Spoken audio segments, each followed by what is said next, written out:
आज के ऑनलाइन क्लासेर आलोचनार विषय अमर कथाशिल्पी शरदचंद्र चट्टोपाध्यायेर पथेर दाबी उपन्यासेर अंतर्गत तोमादेर दशम श्रेणीर पाठ्य पथेर दाबी रचनांश।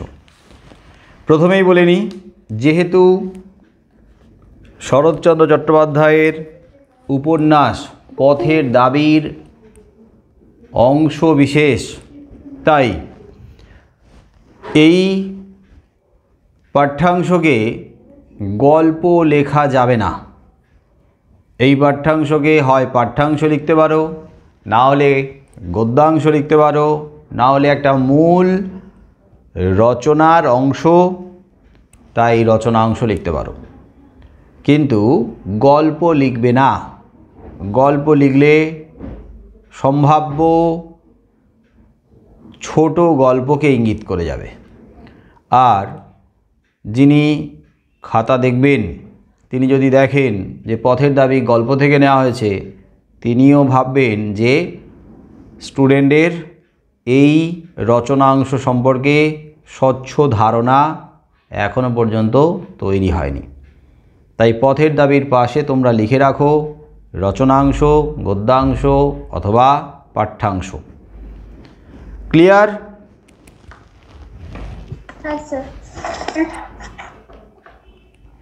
আর পথের দাবি যেটা মূল গ্রন্থ, সেটা একটা উপন্যাস শরৎচন্দ্র চট্টোপাধ্যায়ের। এটি একটি রাজনৈতিক উপন্যাস।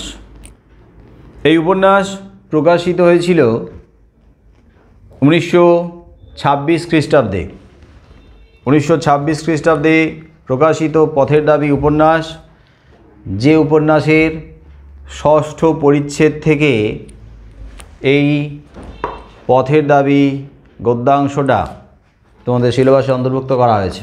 মানে পথের দাবি এই রচনাংশ পথের দাবি উপন্যাসের ষষ্ঠ পরিচ্ছেদ থেকে নেওয়া হয়েছে।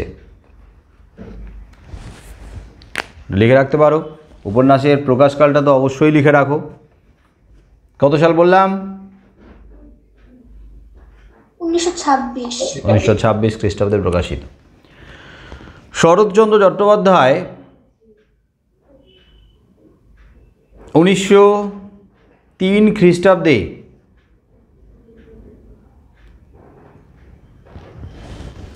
বর্মা মুলুক মানে ব্রহ্মদেশ যাত্রা করেছিলেন এবং কর্মসূত্রে সেখানে তিনি কয়েক বছর কাটিয়েছেন। 1916 খ্রিস্টাব্দে তিনি বর্মা থেকে পাকাপাকিভাবে আবার এদেশে চলে আসছেন। তারপরে পুরোপুরি সাহিত্য চর্চায় মনোনিবেশ করেছিলেন। এই যে সময়কালটা কত বছর? 1903 খ্রিস্টাব্দ থেকে 1916 খ্রিস্টাব্দ কত বছর হয়? 13।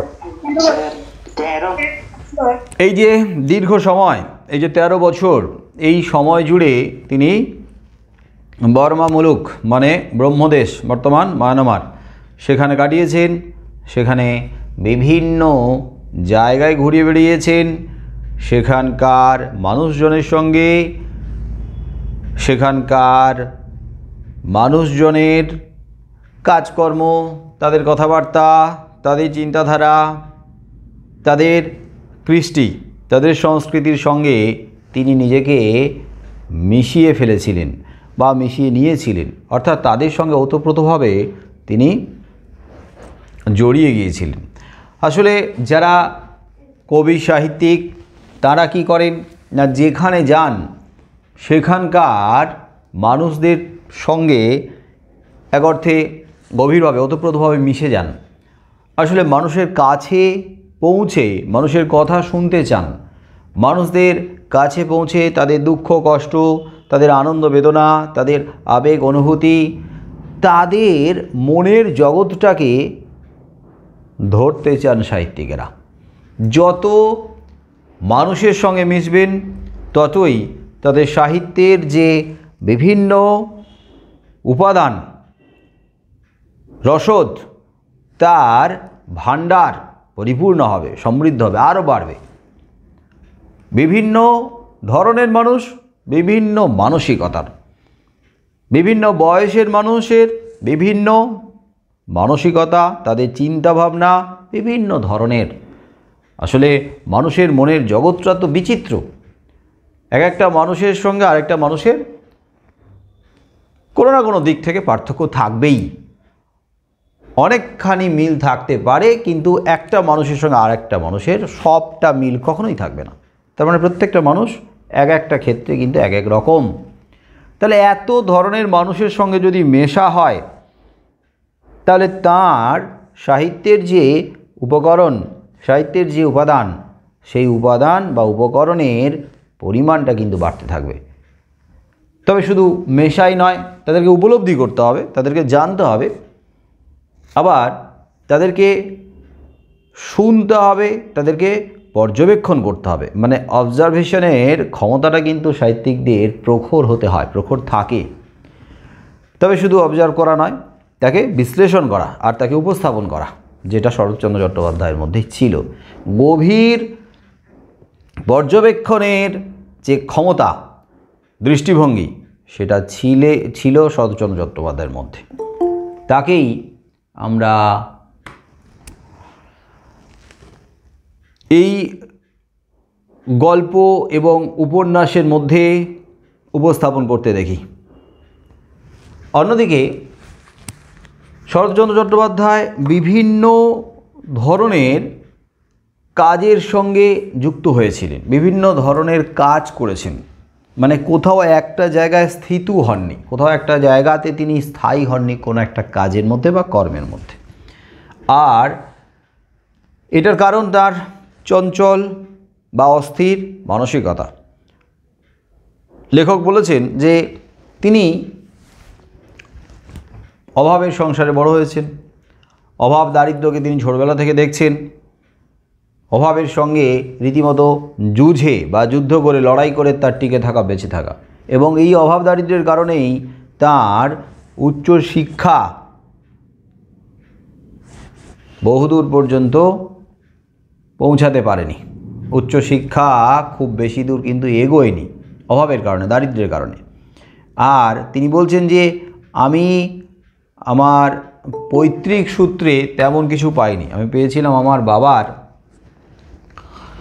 ওই যে অস্থির চিত্ত, মানে অস্থির মস্তিষ্ক, কোথাও একটা জায়গায় স্থির হয়ে না থাকা। আর এটার জন্য আমাকে ঘর ছেড়ে চারদিকে তাড়িয়ে বেরিয়েছে। আমি বিভিন্ন জায়গায় ঘুরে বেরিয়েছি, অল্প বয়সে সারা ভারতবর্ষ ঘুরে ফেলেছি। এবং তার সুবিধা হয়েছে কি, তার লাভ হয়েছে কি, ওই যে সাহিত্যের যে বিচিত্র রকমের উপাদান, রসদ, সেগুলো সংগ্রহ করার ক্ষেত্রে তার অনেকটাই সুবিধা হয়েছে। একটা জিনিস মনে রাখবে যে দেখবে জীবনে যত অভিজ্ঞতা,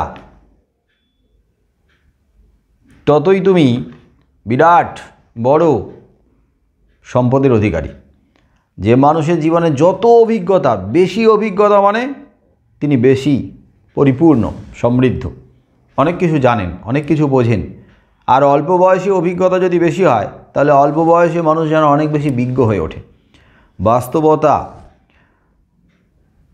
মানে কঠিন, এই রূঢ় বাস্তবটাকে অনেক বেশি বোঝে, এবং তাদের দৃষ্টিভঙ্গিটা তুলনায় তার বয়সীদের থেকে অনেক বেশি ম্যাচিওর হয়, চিন্তা চেতনা অনেক বেশি ম্যাচিওর হয়। তোমাদের মধ্যে যারা আছে তাদের মধ্যে দেখবে এই ক্লাসে সবাই কিন্তু পরিণত মানসিকতার নয়। মানে বয়স অনুসারে যে মানসিকতাটা, যে পরিণত মানসিকতাটা হওয়া উচিত এই বয়সের, সেই মানসিকতার কিন্তু সবাই নয়। কেউ আবার এই বয়সের থেকে অনেক বেশি ম্যাচিওর, কেউ আবার এই বয়সীদের যে ম্যাচুরিটি, সেই ম্যাচুরিটি এখনও আসেনি। হ্যাঁ, দেখা যাচ্ছে আরও 2-3 ক্লাস নিচে নেমে আছে। একবার সেই বাচ্চা, একেবারে ছেলে মানুষের মানসিকতা, একেবারে সাদা সিধে, হ্যাঁ, একবারে হাবাগোবা ক্যাবলাকান্ত, পুরোপুরি বোঝালেও বোঝে না। ব্যাপারটা খুব সহজে মাথায় ঢোকেও না, ম্যাচুরিটির অভাব। তাই কিন্তু এই বয়সীদের মধ্যে কেউ কেউ আছে এত রকমের অভিজ্ঞতা, সেই অভিজ্ঞতার কারণে একটু ছাড়িয়ে যায়, তোমাদের সমবয়সীদের থেকে একটু ছাড়িয়ে যায়। তাহলে তার কথাবার্তা, তার আবভাব, তার চিন্তাধারা এবং তার যে বুঝে শুনে কাজ করা, পা ফেলা, এগুলো তোমাদের বয়সীদের অনেককেই কিন্তু অবাক করে দেয়, বিস্মিত করে দেয়। তুই এই বয়সে এত সুন্দর পদক্ষেপ নিতে পারলি, এই বয়সে এত সুন্দর, এত ভালো ডিসিশন নিতে পারলি, আমি তো সিদ্ধান্ত নিতেই পারি না। কোথাও না কোথাও একটা কনফিডেন্সের অভাব লক্ষ্য করা যায়। কিন্তু কেউ কেউ আবার দারুণ কনফিডেন্ট, এবং সেটার কারণ কিন্তু এই যে অভিজ্ঞতা, বিভিন্ন জায়গায় যাওয়ার অভিজ্ঞতা, বিভিন্ন মানুষের সঙ্গে মেশার অভিজ্ঞতা, বিভিন্ন বয়সের মানুষের সঙ্গে মেশার অভিজ্ঞতা, বিভিন্ন গল্প, কবিতা, উপন্যাস মানে সাহিত্যকে পড়ার এটাও একটা অভিজ্ঞতা, সিনেমা দেখারও অভিজ্ঞতা। তার মানে সমাজে শুধু মানুষের সঙ্গে মিশলেই অভিজ্ঞতা হবে তার কোনো মানে নেই। বই পড়লেও অভিজ্ঞতা হয়, সিনেমা দেখলেও অভিজ্ঞতা হয়, আবার নাটক দেখলেও অভিজ্ঞতা হয়। তো অভিজ্ঞতা নেওয়ার জায়গার অভাব নাই, শেষ নাই। আর যে যত বেশি অভিজ্ঞ সে ততই পরিপূর্ণ, অনেক বেশি ম্যাচিওর। তো শরৎচন্দ্র চট্টোপাধ্যায় তাঁর জীবনে অভাব দারিদ্র্য পেয়েছিলেন। যে অভাব দারিদ্র্য তাকে কিন্তু বুঝতে শিখিয়েছে মানুষ সম্পর্কে, তাকে বুঝতে শিখিয়েছে সমাজ সম্পর্কে। তিনি সমাজকে যে দৃষ্টিভঙ্গি নিয়ে দেখেছেন আর যেভাবে বিচার করেছেন সেটা তার নিজস্ব উপলব্ধি থেকে। আর সেই উপলব্ধিটা শুধু বই পড়ে সাহিত্যে থেকে নেওয়া নয়, সেই উপলব্ধিটা সমাজের ওই বিভিন্ন স্তরের মানুষের সঙ্গে মেশার মধ্য দিয়ে। এমনও দেখা গেছে এই সাহিত্যের উপকরণের জন্য, সাহিত্যের এই যে উপাদানের জন্য তিনি কলকাতা শহরে রাতের গভীর রাতে, তখন প্রায় মানে অনেক রাত, প্রায় 1টা, 1:30, 2টো এইরকম রাত দুপুরবেলাতেও এমন এমন জায়গাতে গেছেন যে জায়গাগুলোতে সাধারণত ভদ্র মানুষ যায় না। শিক্ষিত, ভদ্র, রুচিশীল মানুষ ওই সমস্ত জায়গাতে যান না। তার মানে আমি বলতে চাইছি, কি বুঝতে পারছো কী ইঙ্গিত করছি? শুধুমাত্র একজন লেখক হিসাবে, সাহিত্যিক হিসাবে অভিজ্ঞতা সঞ্চয় করার জন্য। আবার এমনও হয়েছে এরকম রাত দুপুরবেলা ঘুরে বেড়ানোর জন্য, এমন হয়েছে যে পুলিশের খপ্পরে পড়তে হয়েছে, আবার চোর ডাকাতের খপ্পরেও পড়তে হয়েছে। এমনও হয়েছে যে শরৎচন্দ্র চট্টোপাধ্যায় তো তার এক বন্ধু, তার এক শুভাকাঙ্ক্ষী, বেশ প্রিয়জন, কাছের মানুষের মধ্য দিয়ে যোগাযোগ করে, যারা ওই যে মানে ডাকাতি করে, তো এইরকম ধরনের আর কি, মানে সমাজ বিরোধী, তো তাদের সঙ্গে যোগাযোগ করে তাদের আড্ডায় পৌঁছে গেছে। এবার রাত দুপুরবেলা কী হয়েছে, হঠাৎ করে পুলিশ ধাওয়া করেছে লেখককে। না, লেখক যে সেখানে পৌঁছে গেছে সেটা তো আর পুলিশ জানে না, কিন্তু পুলিশ খবর পেয়েছে যে এখানে কয়েকজন সমাজ বিরোধী জটলা বাগাচ্ছে, তাদের অসৎ উদ্দেশ্য আছে, রাত দুপুরবেলা তারা ডাকাতি করতে যাবে ইত্যাদি ইত্যাদি। তো পুলিশ আক্রমণ করে, পুলিশ চারদিকে ঘিরে ফেলেছে। এমনও হয়েছে সেই ছাদ লাফিয়ে প্রাণের ঝুঁকি নিয়ে অনেক দূর দৌড়ে পুলিশের হাত থেকে রেহাই পেয়েছে। যেমন ব্যাপারটা কি বুঝতে পারছো? সমাজের ভেতরে এমন কিছু কিছু অন্ধকার জায়গা আছে যে জায়গাটাকে আমরা, আমাদের মতো মানুষ জানিই না। এখন জানতে পারছি সিনেমা, চলচ্চিত্রের মধ্য দিয়ে, এখন জানতে পারছি বিভিন্ন খবরের কাগজ, টিভি চ্যানেল, নিউজ চ্যানেলগুলোর মধ্য দিয়ে। কিন্তু যখন এই মাধ্যমগুলোর এতটা সক্রিয়তা ছিল না, তখন একমাত্র মাধ্যম তো সাহিত্য ছিল। আর সাহিত্যিকরা পুরোটাই যে কল্পনাতেই এই সাহিত্যে রূপ দিত সমাজের অন্ধকার দিকটাকে, তা কিন্তু নয়। বহু সাহিত্যিক তারা জীবন দিয়ে উপলব্ধি করেছিলেন, এই জায়গাগুলোতে নিজেরা পৌঁছে যেতেন, পৌঁছে গিয়ে তারপরে নিজের চোখে দেখতেন, উপলব্ধি করতেন, তাকে উপস্থাপন করতেন।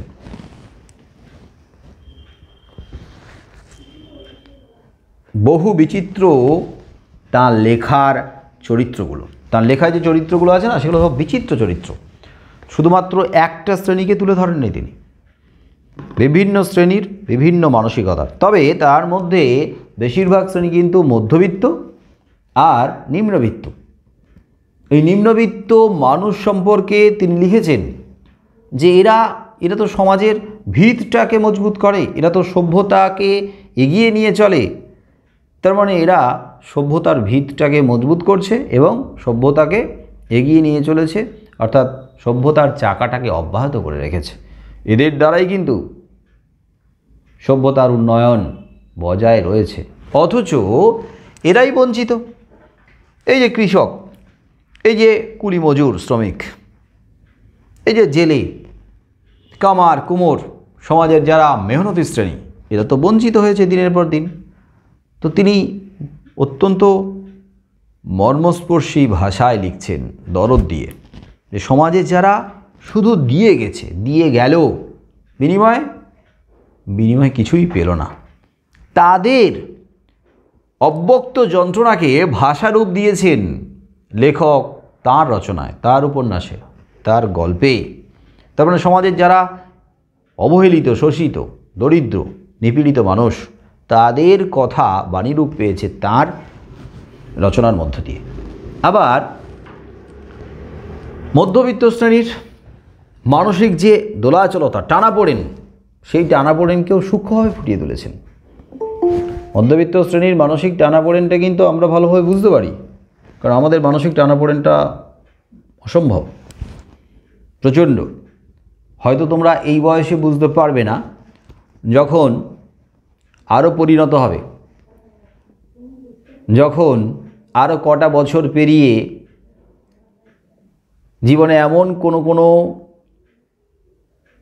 পরিস্থিতির সম্মুখীন হবে, যখন দেখবে আর সিদ্ধান্ত নিতে পারছো না, একটা দোলাচলতা, টানাপোড়েন, হয় এদিকে যাওয়া, নাহলে এদিকে যেতে হবে, কোন দিকটা ঠিক, কোন দিকে গেলে সঠিক পথটা পাবে, কি করা উচিত, এমন জায়গাতে দাঁড়িয়ে সিদ্ধান্ত নিতে পারছো না। এই যে টানাপোড়েন, এই যে মানসিক যন্ত্রণা, এই মানসিক যন্ত্রণাটা, টানাপোড়েনটাকে সূক্ষ্মভাবে ফুটিয়ে তুলেছেন শরৎচন্দ্র তার গল্পে, তার উপন্যাসে। তবে শরৎচন্দ্রের গল্প উপন্যাসে সবথেকে বড় জায়গা করে নিয়েছে নারী। শরৎচন্দ্রের আগে পর্যন্ত নারী মনের ভেতরের যে জটিল মনস্তত্ত্ব, তাদের যে চাওয়া পাওয়া, নারীদের যে আবেগ অনুভূতি, নারীদের যে ইচ্ছা অনিচ্ছা, এতদিন কোথাও কারোর হাত ধরে সেইভাবে জায়গা পায়নি। শরৎচন্দ্র অন্দরমহলে প্রবেশ করেছেন, নারী মনের অন্তরের সেই যে গভীরতাটাকে মেপেছেন। আর তার জন্যই শরৎচন্দ্র সব বয়সের কাছে সমানভাবে গ্রহণযোগ্য, বিশেষ করে নারীদের কাছে, মধ্যবিত্তদের কাছে আর নিম্নবিত্তদের কাছে। শরৎচন্দ্রের লেখাগুলো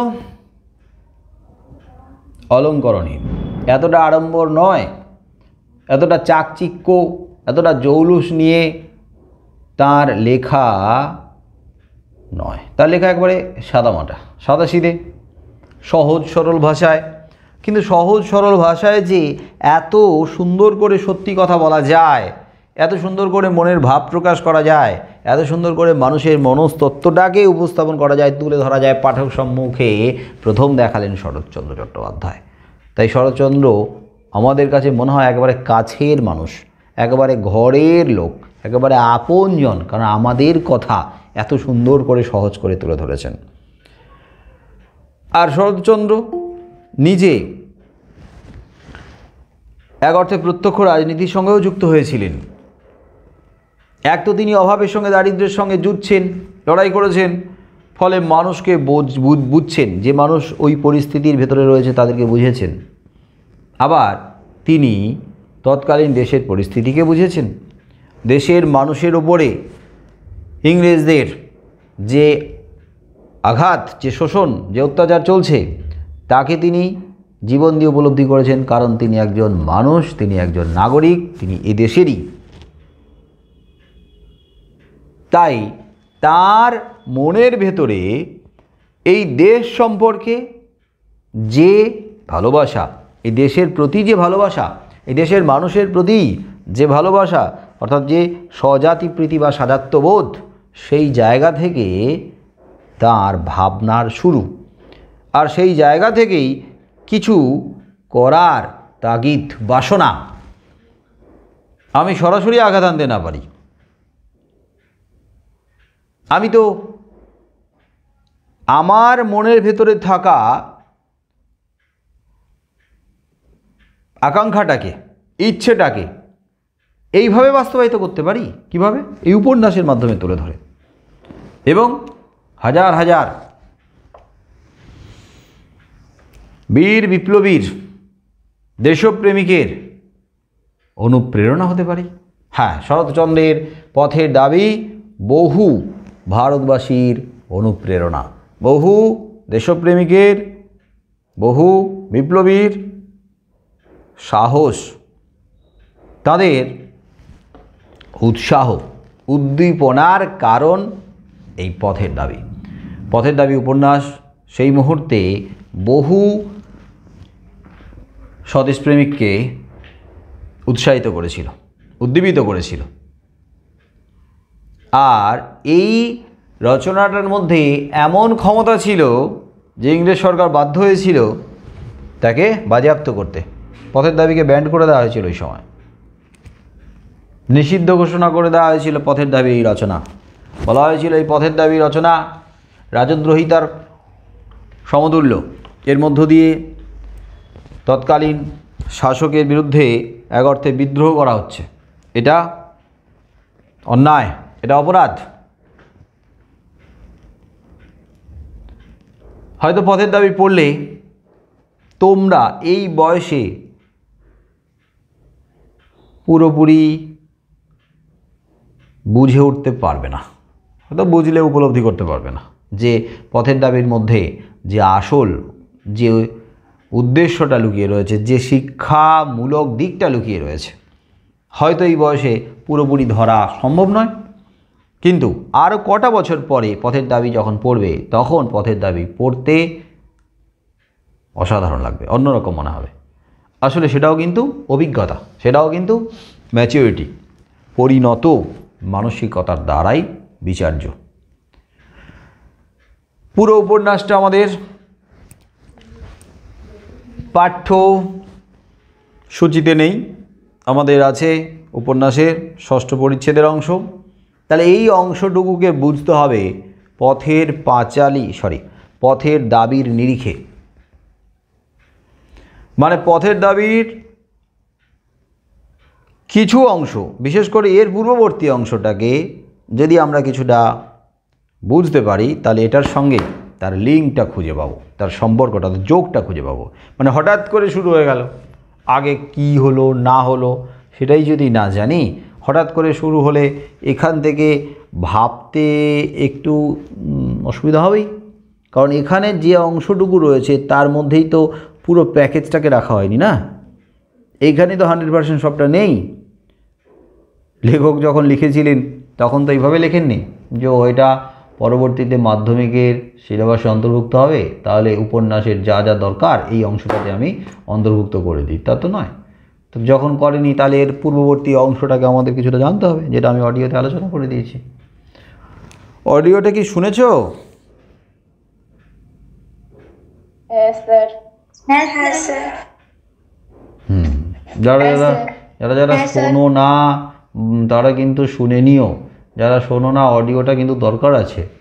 আমি তো লাইন বাই লাইন পড়াচ্ছি না এই ভিডিও কনফারেন্সে, তো লাইন বাই লাইনের জন্য অডিওটা তৈরি করছি। আর অডিওটা না পড়লে তোমাদের যে কোনো লাইন থেকে যে ধরনের প্রশ্ন হতে পারে, বা এমন কিছু শব্দ আছে যার অর্থগুলো আমি ব্যাখ্যা করার সময় বুঝিয়ে যাচ্ছি, তাই অডিওটা অবশ্যই শুনবে, অডিওটা মাঝে মাঝে শুনতে থাকবে, আর এগুলোকে করে রাখবে, মানে ভালো করে যত্ন করে গুছিয়ে রাখবে, সেভ করে রাখবে। পরবর্তীতে তোমাদেরই কারোর ভাই বোন যদি থাকে তাদের কাজে লাগবে। অডিওগুলো করতে অনেক কষ্ট হয়, অনেক সময় লাগে। তো এর পূর্ববর্তী যে অংশ সেই অংশ সংক্ষেপে একটু বলে নিই।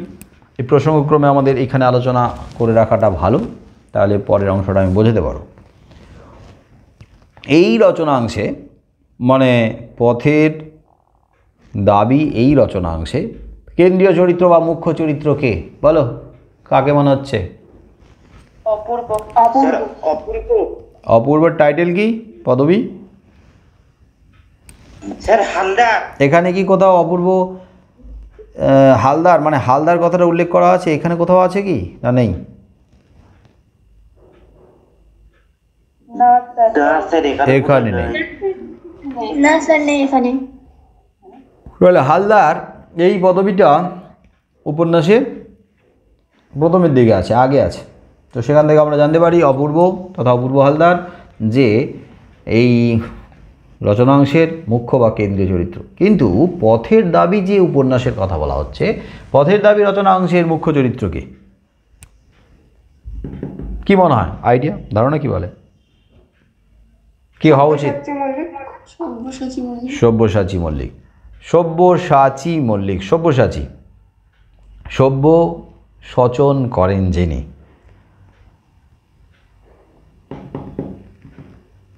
সভ্য মানে কি?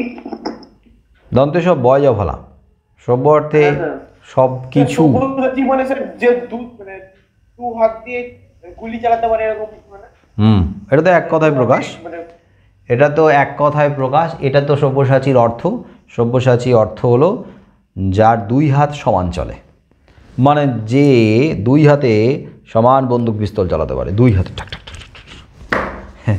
আমাদের বলিউডের হিরো দুই হাতে গুলি চালাচ্ছে, যার দুই হাত সমান চলে সেই সব্যসাচী। কিন্তু এর যদি ব্যাসবাক্য করা হয়, সভ্য সচন করেন যিনি, উপপদ তৎপুরুষ সমাস। যাই হোক, দুই হাত সমান চলে এবং বাস্তবিক তাই। কানা ছেলের নাম পদ্মলোচন নয়। বাচ্চা জন্ম হওয়ার পরে যে নাম দেয় বাবা মা বা বড়রা, সেই নাম কি তার ক্যারেক্টার বুঝে দেয় সেই সময়? কি মনে হয়?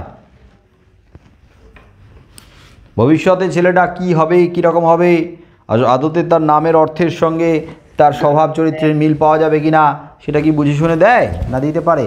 দেয়া সম্ভব কি? দেয় না বা দেওয়া সম্ভব নয়। তবে একটা আশা, একটা স্বপ্ন যে আমার ছেলের নাম, আমার মেয়ের নাম এমন হবে, সেই নামের অর্থ অনুসারে আমার ছেলে মেয়ে তার নামটাকে উজ্জ্বল করবে। কিন্তু একটা উদাহরণ দিতে পারি কি? যেরকম স্যার যখন আমরা স্যার কুইজ করতে গেছিলাম না যে স্যার দীনবন্ধু মঞ্চে, হ্যাঁ, তো আমাদের অপোনেন্ট স্কুল মানে অন্যান্য একটা রাউন্ডে অন্যান্য স্কুলের মানে যারা পার্টিসিপেন্ট আছে তাদের হচ্ছিল, মানে তাদের নাম পড়ছিল। তার মধ্যে একটা স্কুলের 3টে ছেলের মধ্যে একটা ছেলের নাম ছিল রোনাল্ডো সাহা।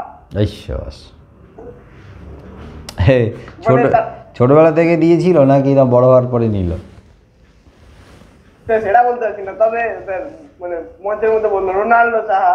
তার মানে কি? তার মানে বাবা মায়ের স্বপ্ন ছিল এই নামটার মতোই এই নামে ছিল মনে হয় স্যার, পাঠভবনে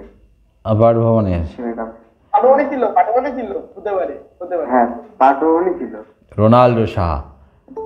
তো যাই হোক, সে তো কোনোদিন রোনাল্ডো হয়ে উঠতে পারবে না, কারণ রোনাল্ডো হচ্ছে একটাই হয়। আর যদি কেউ রোনাল্ডোকে ছাড়িয়েও যায় তাহলে রোনাল্ডো একটাই হয়। বোঝা গেছে ব্যাপারটা? রোনাল্ডো কিন্তু একটাই হবে। রোনাল্ডোকে যদি কেউ ছাড়িয়েও যায় তাও কিন্তু রোনাল্ডো একটাই।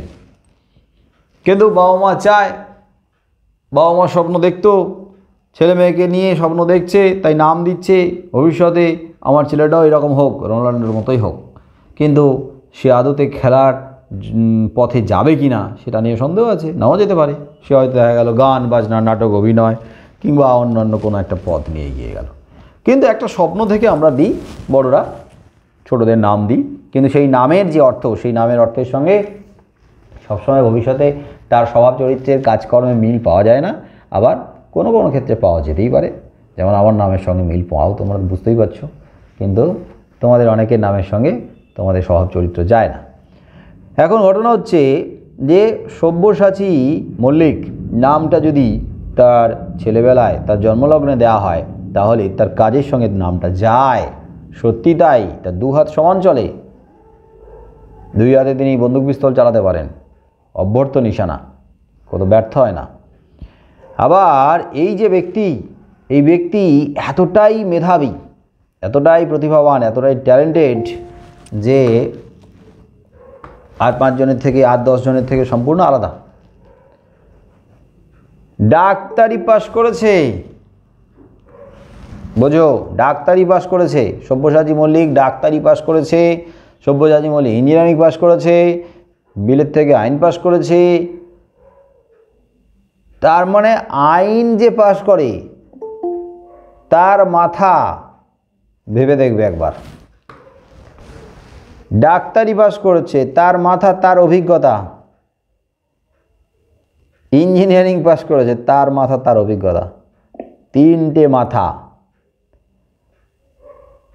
তার মানে এই রকম ব্যক্তি, যে ব্যক্তির মধ্যে সমস্ত গুণ বর্তমান, এই রকম ব্যক্তি, যে ব্যক্তি লড়তে পারবে, রুখে দাঁড়াতে পারবে, এই অত্যাচারী ব্রিটিশ শাসকের বিরুদ্ধে বুক টান করে দাঁড়াতে পারবে। তার মানে এই রকম ব্যক্তির যে চরিত্র, তার যে স্বভাব, তার যে চারিত্রিক বৈশিষ্ট্য, তার যে গুণাবলী, সেই রকমভাবে হয়তো বা পুরোপুরি বাস্তবে দেখা যায়নি, কিন্তু অনেক ক্ষেত্রে মিল হয়তো দেখা গেছে, লেখক নিজেই দেখেছেন বা শোনা গেছে, কিন্তু পুরোপুরি মিল হয়তো পাওয়া যায়নি।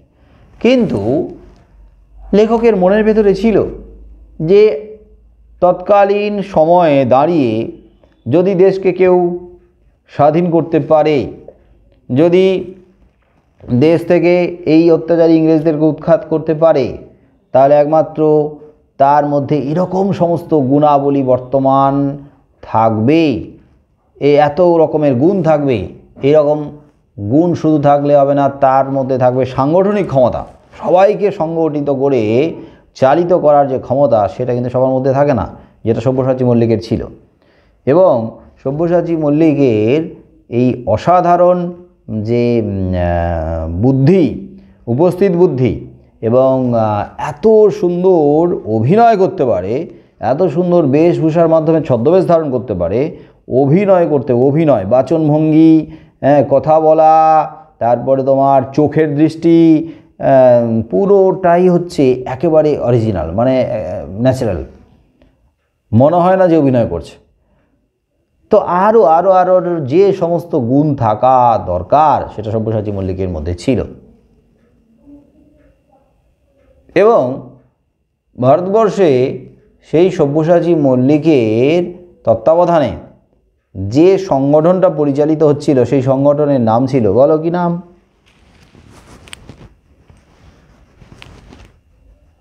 স্যার, পথের দাবি। পথের দাবি, এটা একটা সংগঠনের নাম, বিপ্লবী সংগঠন। তৎকালীন সময়ে একটা বিপ্লবী সংগঠন হলো পথের দাবি। আর এই পথের দাবির যিনি অন্যতম কর্ণধার, যিনি সবার ঊর্ধ্বে, যার দ্বারা নিয়ন্ত্রিত হচ্ছে, যার দ্বারা পরিচালিত হচ্ছে, তিনি সব্যসাচী মল্লিক। এবং সেই সব্যসাচী মল্লিকের তত্ত্বাবধানে, তার আন্ডারে থেকে যখন বিপ্লবীরা কাজ করছে, দেশপ্রেমিকরা যখন ছড়িয়ে যাচ্ছে এবং সব্যসাচী মল্লিকের দ্বারা তারা চালিত হচ্ছে, তার মানে বুঝতে হবে যে একটা মানুষ এতগুলো মানুষকে যদি ঐক্যবদ্ধ করতে চায় বা পারে, তাহলে তার মাথা, তার ক্ষমতা, তার গুণ, তার প্রতিটা পদক্ষেপ কতখানি কীরকম হওয়া উচিত, যেটা সব্যসাচী মল্লিকের ছিল।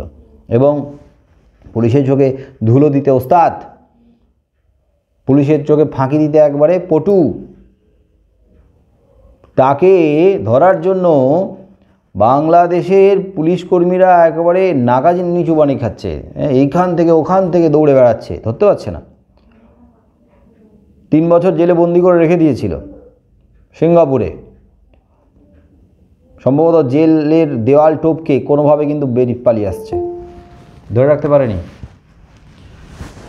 সিঙ্গাপুরে 3 বছর জেলে ছিল, তারপরে জেল ফেরত, জেল থেকে ভাগছে। এইবারে কোথায় যাচ্ছে, কোথায় গেল, তাকে তো ধরতেই হবে। পুলিশ কর্মীরা তার পিছু নিয়েছে এবং তাকে ধরার জন্য বাংলাদেশের উচ্চপদস্থ পুলিশ কর্মী নাম হচ্ছে নিমাইবাবু, নিমাইবাবুর ওপরে দায়িত্ব দেওয়া হয়েছে এবং নিমাইবাবুর তত্ত্বাবধানে একটা বেশ বড়সড় দল বাংলাদেশ থেকে এসে পৌঁছেছে কোথায়, ওই যে বর্মা মুলুক মানে রেঙ্গুনে, ব্রহ্মদেশের রাজধানী। আগে কি ছিল রেঙ্গুন, এখন কি?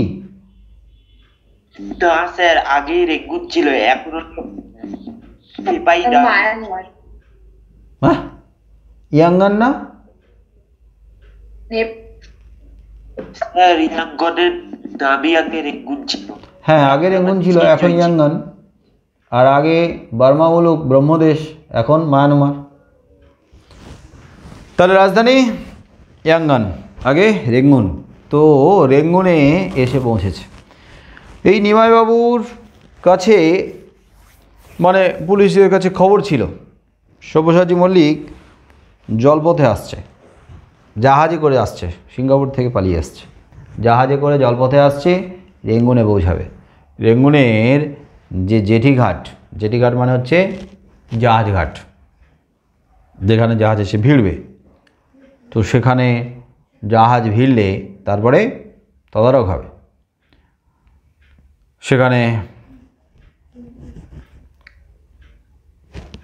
জাহাজ ঘাটে ওই যাত্রীদেরকে আটকে খোঁজ খবর চলবে। তার জন্য নিমাইবাবুর অধস্তন কর্মী আরেকজন পুলিশ কর্মী, কি নাম? জগদীশ বাবু। জগদীশ বাবু জগদীশ একটা পুলিশের দল নিয়ে ওখানে আগে থেকে অপেক্ষা করছে, আগে থেকে অপেক্ষা করছে। নিমাইবাবু তখনও পর্যন্ত ওখানে পৌঁছতে পারেননি, কিন্তু তিনি ওখানে যাচ্ছেন, ওখানে চলেছেন। এইবারে পথে দেখা হচ্ছে আমাদের রচনাংশের মুখ্য চরিত্র অপূর্বের সাথে। এইবারে অপূর্বের সঙ্গে নিমাইবাবুর আগে থেকে পরিচয় ছিল। অপূর্বের বাবা নিমাইবাবুর চাকরির ব্যবস্থা করে দিয়েছিল পুলিশ। অপূর্বের বাবার সঙ্গে নিমাইবাবুর একটা ভালো বন্ধুত্ব আছে, পারিবারিক বন্ধুত্বের সম্পর্ক, পরিবারের বন্ধু। আর সেই সূত্রে অপূর্ব নিমাইবাবুকে কাকা বলে সম্বোধন করত। তাহলে কাকা বলে সম্বোধন করে। আবার অপূর্ব দেখেছে যে নিমাইবাবু তার বাড়িতে আসতো, বাবার সঙ্গে ভালো বন্ধুত্ব, তার মানে যথেষ্ট শ্রদ্ধা বা ভক্তি করে। কিন্তু একটা ঘটনায় তার সেই শ্রদ্ধা, ভক্তি, আস্থা সব গুঁড়িয়ে গেছে। এবং ঘটনাটা কি না, বাংলাদেশের মানুষ হয়ে, এ দেশের অধিবাসী হয়ে, ভারতীয় হয়ে, এ দেশের নাগরিক হয়ে, যারা এ দেশকে রক্ষা করার জন্য ঝুঁকি নিচ্ছে, নিজেদেরকে উৎসর্গ করছে, আত্মোৎসর্গ, যারা দিন রাত কাজ করে চলেছে, সেই সমস্ত দেশপ্রেমিকদেরকে ধরার জন্য উঠে পড়ে লেগেছেন। তার মানে নিজেদের দেশের মানুষকে ধরার জন্য নিজেদের দেশের মানুষ এই নিমাইবাবু উঠে পড়ে লেগেছেন এবং তার জন্য ইংরেজদের পদলেহন করতে হচ্ছে, পা চাটতে হচ্ছে। এটা সব্যসাচী মল্লিকের জন্য সত্যি খারাপ। সব্যসাচী মল্লিক তিনি অপূর্বের কাছে একটা অন্য জায়গা পেয়েছে, অপূর্বের মনের মধ্যে, হৃদয়ে একটা অন্য আসনে আসীন। তাহলে সেই মানুষটাকে যদি বন্দি করার জন্য, ধরার জন্য এসে থাকেন, তাহলে স্বাভাবিকভাবে অপূর্বের চোখে নিমাইবাবুর যে মর্যাদা, যে সম্মান, সেটা নেমে গেছে অনেকটা। এদিকে অপূর্ব একজন নিষ্ঠাবান ব্রাহ্মণ পরিবারের। তো তার বাবা, অপূর্বের বাবা চাইবে যে ছেলে প্রতিষ্ঠিত হোক, ছেলের ভবিষ্যৎটা একবারে নিশ্চয়তার মধ্য দিয়ে কাটুক, চাকরি বাকরি করুক, ভালো উপার্জন করুক, ভবিষ্যৎটা উজ্জ্বল হোক, ভবিষ্যৎটা প্রতিষ্ঠিত হোক। এটা তো সব বাবা মাই চায় না? অপূর্বের বাবাও চেয়েছিল। কিন্তু এটা অপূর্বের মাও চাইবে, কিন্তু একটা জায়গায় একটু বাদ সাধলো। সেটা হচ্ছে অপূর্বের মা চাইলো না যে অপূর্ব অনেক দূরে যাক চাকরি নিয়ে, কাছে পিঠে চাকরি করুক, ঠিক আছে, কিন্তু চাকরি যে সবসময় ঘরের কাছেই হবে, তার সুযোগ সবসময় কাছাকাছির মধ্যে আসবে, সেটা তো হতে নাও পারে। তোমাদের মধ্যে যদি কারোর এরকম মনে হয় না, ঘরের কাছে যদি আশেপাশে চাকরি পাই, শিলিগুড়ির মধ্যে চাকরি পাই, তাহলে করব, দূরে যদি যেতে হয় তাহলে চাকরি করব না, কি এমন কেউ আছে নাকি?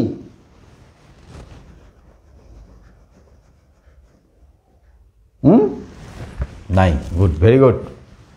আগে নিজের ভবিষ্যৎটাকে সিকিওর করো, নিজের পায়ে মাটিটাকে শক্ত করো, নিজের পায়ে দাঁড়াও, তার জন্য যত দূরে যেতে হয় যাও। ঘরের কাছে থাকবে, মায়ের আঁচলের তলায় থাকবে, লাইফ একবারে বরবাদ হয়ে যাবে। কিন্তু আগে দাঁড়াতে হবে, আগে নিজেকে স্বাবলম্বী করতে হবে, তারপরেই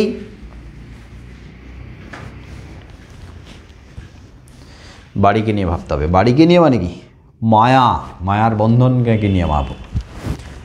দূরে গেলে কষ্ট হবে, এটা স্বাভাবিক। দেখবে যখন উচ্চশিক্ষার জন্য বাইরে যাচ্ছ, কেমন যেন একা একা লাগবে, ফাঁকা ফাঁকা লাগবে, কষ্ট হবে। আবার যখন চাকরি বাকরির জন্য যখন দূরে চলে যাচ্ছ, মনে হবে যেন একা হয়ে গেলাম, তখনও কষ্ট হবে। এটা আমার উপলব্ধি থেকে বলছি আমি। কিন্তু নিজের পায়ে দাঁড়ানোর জন্য এইটুকু কষ্ট তো স্বীকার করতেই হবে। তো তোমরা যদি এইটুকু কষ্ট স্বীকার করো, তাহলে বাবা মা ছেলে মেয়েদের জন্য এই কষ্টটাও স্বীকার করবে। কিছুদিন তাদেরকে দূরে রেখে তাদের নিজের পায়ে দাঁড়ানোর ব্যবস্থা করে দেবে।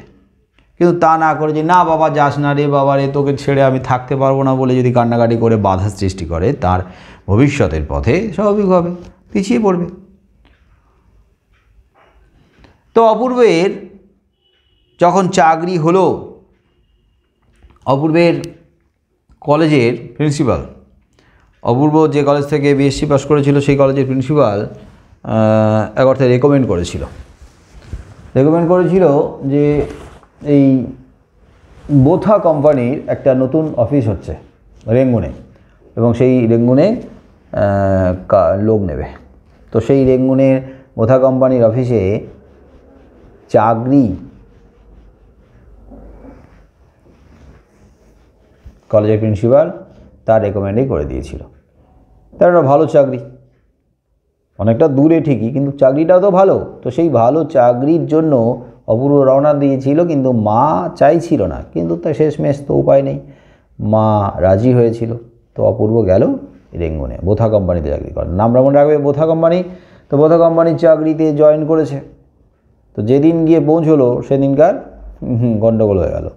তো ওই কোম্পানির কাছাকাছি একটা বাসা নিয়েছিল, একটা ভাড়া বাড়ি। তো যে বাড়িতে ভাড়া ছিল সেই বাড়ির ওপরতলায় আর একটা খ্রিস্টান পরিবার ভাড়া থাকতো। সেই খ্রিস্টান পরিবারের মেয়েটার নাম কি, বা তার বাবার নাম কি? মেয়ের নাম ভারতী জোসেফ। আর ওখানে বলা হয়েছে জোসেফ সাহেব, মিস্টার জোসেফ একটু মদমাতাল ছিলেন, নেশা করতেন, রাত দুপুরবেলা খুব উৎপাত করতেন, চিৎকার চেঁচামেচি, গালাগালি, আর যা হয় মাথার তখন ঠিক থাকে না। অপূর্বের মাথার উপরে বসে আছে, মানে অপূর্ব নিচতলায় আর তারা উপরতলায়, স্বাভাবিকভাবে অশান্তির এক শেষ। তো অপূর্ব ব্যাপারটা সহ্য করতে পারলো না, তো তার সঙ্গে একবারে উটকো একটা ঝামেলা বেঁধে গেল।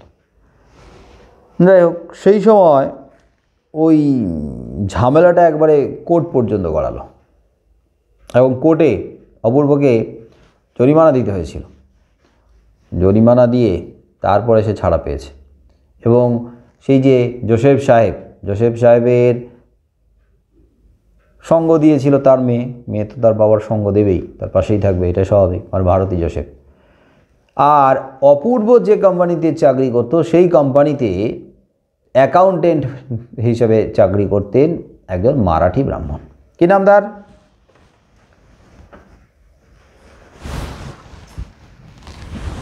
কি নাম?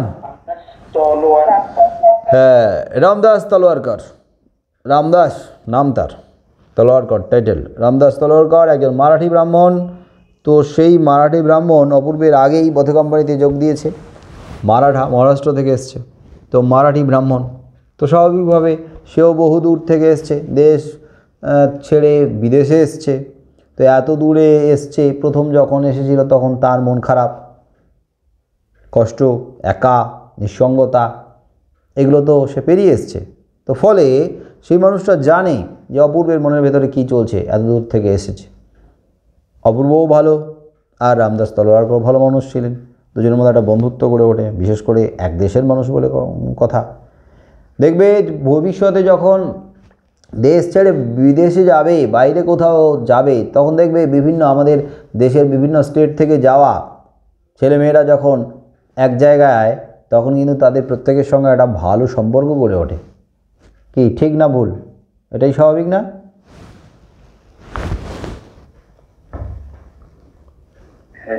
আর এখন আমরা গুরুত্ব দিই স্টেটকে, রাজ্যকে। আমরা এই রাজ্যের, ওরা ওই রাজ্যের, তারা সেই রাজ্যের, এরকম একটা দূরত্ব তৈরি হয়ে থাকে, আমাদের মনে একটা বিদ্বেষ ভাব থাকে। দেখবে দেখা গেল তুমি অন্য একটা স্টেটে পড়তে যাবে পরে, ধরো তুমি পাঞ্জাবে গেলে বা তুমি ধরো দক্ষিণে গেলে, এবং সেখানে বিভিন্ন স্টেট থেকে দেখবে ছেলেমেয়েরা এসছে হয়তো পড়াশোনা করার জন্য আছে। দেখবে প্রত্যেকের মধ্যে কিন্তু একটা দূরত্ব থাকে, কারো কারো সঙ্গে একটা বন্ধুত্বের সম্পর্ক গড়ে ওঠে, কিন্তু দেখবে একটা দূরত্ব থাকে। ও তুই নর্থ থেকে এসছিস, তুই সাউথ থেকে এসছিস, তুই ওয়েস্ট থেকে ইস্ট থেকে এসছিস, তুই এইরকমভাবে একটা কিন্তু দূরত্ব থাকে।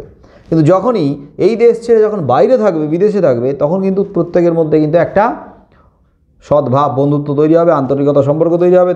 তখন কিন্তু বলবে না তুই কোন স্টেটের, ওই স্টেট থেকে এসছিস তাই তোর থেকে আমরা দূরত্ব তৈরি করে রাখবো, তা নয়। তখন তুই এই দেশ থেকে আসছিস, তখন কিন্তু দেশটা গুরুত্ব পায়, সবাই আমরা এক।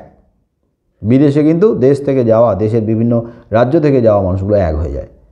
তো এখানেও তাই, এখানে রামদাস তলোয়ারকর মহারাষ্ট্র থেকে গেছে, অপূর্ব গেছে এই বাংলা থেকে গেছে, কিন্তু সেখানে দুজনে ভালো বন্ধুত্ব, ভালো বন্ধু হওয়ার জন্য ভালো মন দরকার, দুজনের মধ্যে ভালো মন ছিল। এবং অপূর্ব যখন একা হয়ে পড়তো, অপূর্ব যখন নিঃসঙ্গ হয়ে পড়তো, অপূর্বের সঙ্গী হিসাবে রামদাস তলোয়ারকর পাশে থাকতো। আর অপূর্ব যখন প্রথমে বিপদে পড়ল, এরকম একটা উটকো ঝামেলা জড়িয়ে পড়েছে, তখন তার পাশে থেকে তাকে এই ঝামেলা থেকে বের করে নিয়ে এসেছে। যদিও পকেটের কিছু টাকা গিয়েছিল, কত টাকা? 20 টাকা। 20 টাকা জরিমানা দিয়ে তারপরে রেহাই পেয়েছিল। তাহলে এই অবস্থায় বলো, হিরোইনের প্রতি হিরোর রাগ থাকা স্বাভাবিক কি না অস্বাভাবিক?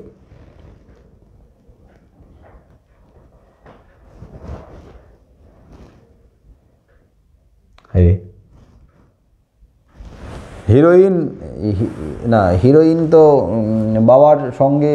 স্যার একটা প্রশ্ন, স্যার কে কোনটা স্যার বুঝলাম না ঠিক।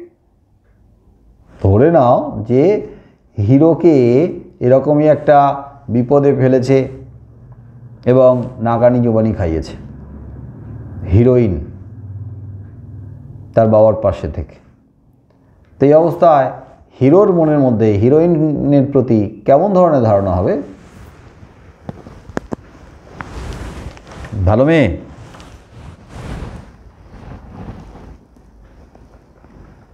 ঠিক বলতে পারছি না, আমি ব্যাপারটা বুঝি না তো ঠিক।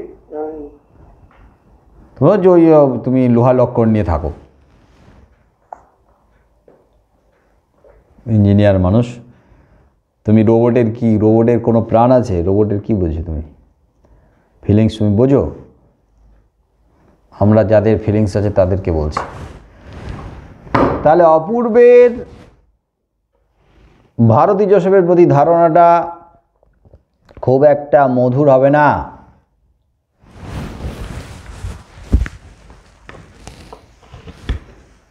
দূরে দূরেই থাকতো, খুব একটা মিশত টিশত না অপূর্ব আর তার ওপরে থাকা ওই খ্রিস্টান পরিবার, আলাদা আলাদা দূরে দূরে থাকতো। কিন্তু এক রাতে অপূর্বের ঘরে চুরি হয়ে গেল। কি হয়েছে? একটা প্রশ্ন আছে স্যার। স্যার জোসেফ আর ভারতী, স্যার ব্যাপারটা বুঝলাম না ঠিক। জোসেফ বোধহয় টাইটেল নাকি, ভারতী জোসেফ বলা হয়েছে। আবার কোথাও লেখা আছে জোসেফ সাহেব। মানে ওরা কি প্রথমে হিন্দু ছিল তারপরে খ্রিস্টান হয়ে গেছে? না না, খ্রিস্টান পরিবার বলছে, খ্রিস্টান, ভারতীয় খ্রিস্টান। নামটা হতে পারে বাঙালি, হিন্দু হিন্দু হতেই পারে, কিন্তু বাবা তো জোসেফ সাহেব, ও খ্রিস্টান তো। আর মা হিন্দু কি না আমি জানি না। বাবার মেয়েকে নিয়ে বলা হয়েছে, বাবার মেয়েকে নিয়েই আমরা ভাবি। নাম তার জোসেফ, তার মেয়ের নাম হলো ভারতী। কি করে হলো, কেন হলো, কি বৃত্তান্ত, খ্রিস্টান পরিবার বলা হয়েছে, খ্রিস্টান পরিবারই মাথায় রাখো। দেখ, তো চুরি হয়ে গেল, চুরি হওয়ার কথা নয়, বাড়ি ছিল ফাঁকা। আর অপূর্বের বাড়ি থেকে, মানে অপূর্ব তো বাংলা থেকে গিয়েছে, তো তার দেশের বাড়ি থেকে অপূর্বের সঙ্গে এসেছিল তার বাড়িরই পুরনো পাচক, মানে রান্নার ঠাকুর।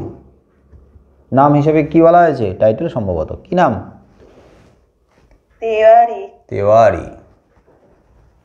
সর্বক্ষণের সঙ্গী, রান্নাবান্না করে, বাড়ি থাকে, বাড়ি পাহারা দেয়। কিন্তু তেওয়ারি সেই রাতের অনেকটা সময়ের জন্য অনুপস্থিত ছিল। কোথায় গিয়েছিল তেওয়ারি বেটা? কি করতে গেছে? নাচ দেখতে গিয়েছিল। কি নাচ? বর্মাত নাচ। হ্যাঁ, এটা মনে রাখবে কিন্তু সবাই। ফয়া এই রেঙ্গুনেরই কোনো একটা ছোটোখাটো জায়গা। ফয়া নিশ্চয়ই খুব দূরে হবে না, রেঙ্গুনের মধ্যেই হবে, আশেপাশেই হবে। রাতে নাচ দেখতে গেছে, বর্মা নাচ, মানে বর্মা মুলুকের স্থানীয় ডান্স দেখতে গেছে বেটা। তেওয়ারি রান্নার ঠাকুর আবার নাচও দেখতে গেছে, শখ কম নয়। যাই হোক, তো বাড়িতে কেউ ছিল না তখন, অপূর্ব ছিলই না। তো সেই অবকাশে চোরেরা বাড়ি ফাঁকা পেয়েছে, একেবারে বাড়ি সাবার করার জন্য এসছে। কিন্তু ঠুকঠাক খুটখাট আওয়াজ টাওয়াজ পাচ্ছে। উপরতলায় থাকা ওই যে মেয়েটি, আর বাবা হয়তো অনেক দূরে তখন, চেতনা হারিয়ে। তো মেয়েটা, মানে ভারতী জোসেফ, যখন এরকম ধরনের আওয়াজ টাওয়াজ পেল তখন নিশ্চয়ই দেখতে এসছে। তো দেখতে যখনই এসছে, চোর আর বেশি কিছু নিয়ে যেতে পারেনি, আসল জিনিস যদিও নিয়ে পালিয়ে গেছে। কি নিয়ে চলে গেছে? টাকা পয়সা নিয়ে বিদায়। টাকা পয়সা নিয়ে ভেগেছে, কিন্তু জিনিসপত্র নিয়ে যেতে পারেনি। আর কোনো কিছু ভারতী জোসেফ চলে এসছে না। আমার তো সন্দেহ হচ্ছে যে টাকা পয়সাগুলো ভারতী চেপে দিয়েছে কিনা। যাই হোক, এরকম কিছু বলা নেই, যেটা বলা আছে সেটাই লিখতে হবে। তো ভারতী জোসেফ আসার ফলে চোর আর কিছু নিয়ে যেতে পারেনি। যাক, সব জিনিসপত্র রক্ষা পেয়েছে, শুধু টাকা পয়সাগুলো ছাড়া। এখন কি করবে? নিজের বাড়ি থেকে একটা তালা নিয়ে এসে অপূর্বের ঘরের দরজায় লাগিয়ে দিয়ে গেছে। তারপরে অপূর্ব ফিরলে তালা খুলে তার ঘরে জিনিসপত্র এক অর্থে গুছিয়ে টুছিয়ে দিয়ে একটা লিস্ট করে দিয়েছে, তার মধ্যে কি গেছে কি আছে ইত্যাদি ইত্যাদি। কি সুন্দর মেয়েটা, কর্মকুশল, হেল্পফুল,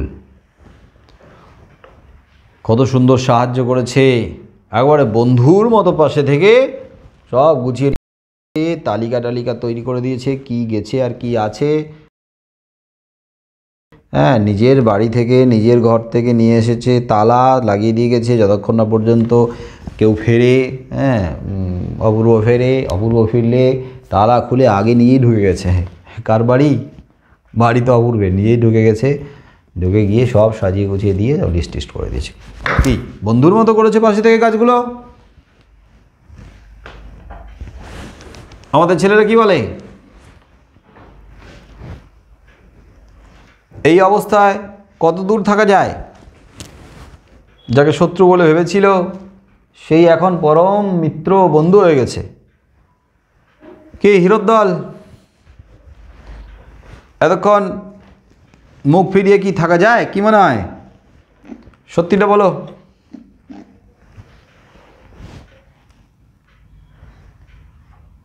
কি রে চুপ আর রুস্তম সব।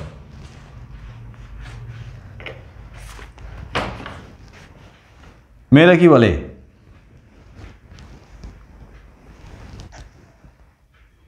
মেয়েদের অভিজ্ঞতা কি বলছে?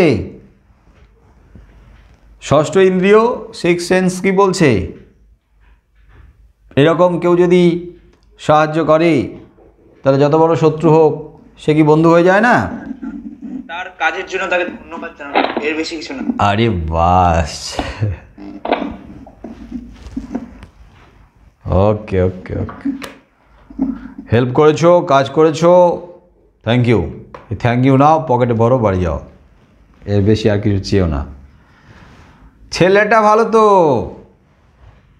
আমাদের হিরো তো খুব ভালো, আঘাত দিতে পারে না, আঘাত নিতে পারে,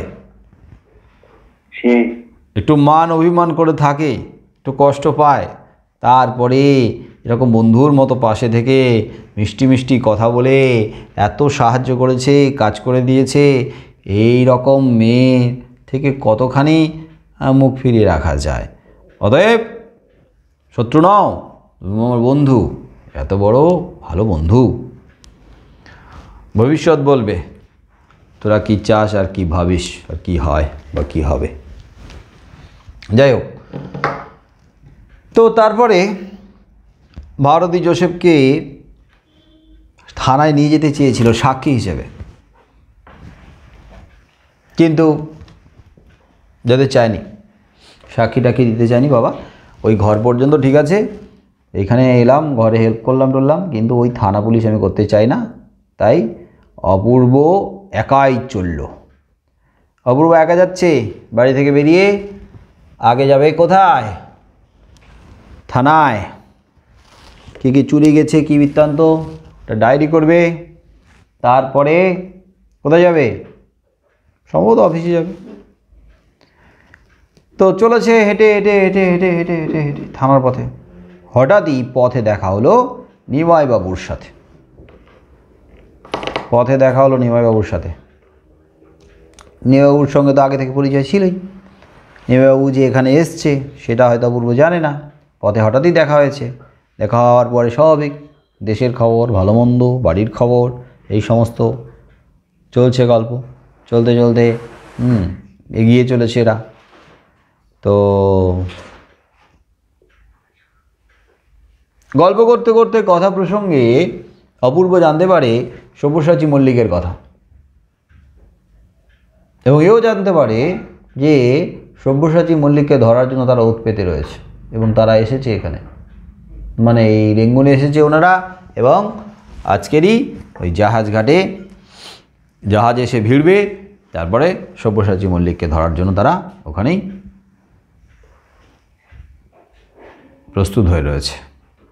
তাহলে নিমাইবাবু এখন যাচ্ছেন জাহাজ ঘাটের দিকে। কি অপূর্ব, তোমার হাতে সময় আছে?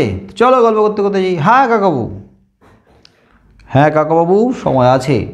অপূর্ব আসছিল অন্য উদ্দেশ্যে। অপূর্ব যেতে চাইছিল থানায় ডায়েরি করার জন্য। এখন যখন এদিকে গল্পের ছলে এই সব্যসাচী মল্লিকের কথা এসে পড়ল, তখন অপূর্ব আর না বলতে পারলো না। আর কি কাজে যে সে যাচ্ছিল সেটাও কিন্তু কাকাবাবুকে মানে নিমাইবাবুকে বলল না। দেখাই যাক কি হয়। ওইটা দেখার জন্য অনেক বেশি সে কৌতূহলী যে এখানে কি হয়। কারণ অপূর্বের মধ্যেও এমন কিছু কষ্ট লুকিয়ে আছে, এমন কিছু যন্ত্রণা লুকিয়ে আছে, যেটা তার ওপরে কি বলবো বাস্তবে এসেছে আঘাতটা, সেই আঘাত থেকে যন্ত্রণা কষ্টটা। মানে পরাধীন ভারতবর্ষের নাগরিক আমি, সামগ্রিকভাবে দেশ পরাধীন, তার মানে ভারতবাসী অত্যাচারিত, শোষিত, নিপীড়িত, মুখের গ্রাস করে নেওয়া হচ্ছে। এগুলো শোনা, এগুলো খবর কাগজে পড়া, হয়তোবা চোখের সামনে দেখা, সেটা এক ধরনের অন্য ধরনের অভিজ্ঞতা। কিন্তু যতক্ষণ না পর্যন্ত নিজের জীবনে ঘটছে, যতক্ষণ না পর্যন্ত নিজের পরিবারে আসছে, ততক্ষণ পর্যন্ত মানুষ সেইভাবে নড়ে চড়ে বসে না। কি যেটা বললাম এটা কি খুব অমূলক কিছু বললাম? যে আমরা অনেক অপরাধের কথা শুনি, পড়ি, হয়তোবা চাক্ষুষও করি। মানে কারোর উপরে আঘাত হচ্ছে, কারোর উপরে অত্যাচার চলছে, কারোর উপরে বঞ্চনা হচ্ছে, কারোর উপরে বৈষম্য হচ্ছে, এগুলো আমরা হয়তো চোখে দেখলাম। কিন্তু চোখে দেখেও, কানে শুনেও, পড়েও আমরা ইগনোর করি। আমরা ওগুলোকে এড়িয়ে যাওয়ার চেষ্টা করি, আমরা ওগুলোকে ভুলে যাওয়ার চেষ্টা করি। কারণ প্রতিদিন কত হাজার হাজার এরকম অন্যায় অবিচার চলছে, কত অপরাধ ঘটে চলেছে দেশ জুড়ে, পৃথিবী জুড়ে। তাই সমস্ত অপরাধ, সমস্ত অন্যায় আমরা কি হৃদয় দিয়ে উপলব্ধি করি, না আমাদের মনকে ছুঁয়ে যায়? বলো, করতে পারি?